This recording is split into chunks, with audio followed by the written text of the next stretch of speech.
নমস্কার, আমি মৌসুমী Chatterjee, authentic boutique Kolkata থেকে চলে এলাম বন্ধুরা। কতগুলো সুন্দর সুন্দর শাড়ি নিয়ে, সামনে পুজো, চলো দেখা যাক। এটা হলো একটা তসর, পিওর তসর, যাতে লাল এরকম উইভিং বর্ডার, ওপরের দিকের বর্ডারটা সরু আর নিচের দিকে চওড়া বর্ডার, খুব সুন্দর দেখতে।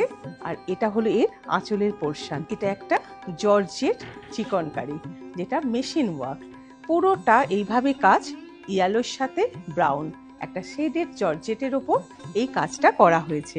এটা একটা জর্জেট চিকনকারি, মেশিন ওয়ার্ক, একদম light mauve colour, English tone বলতে পারো। পুরোটা এইভাবে ওয়ার্ক করা আছে। কালো কালারের একটা hand roll matka with silk mark, একদম সলিড ইয়েলো কালার, খুব মিষ্টি শাড়িটা। আর এই হলো এর আঁচলের পোর্শন, যাতে এই ওয়ার্কটা করা আছে।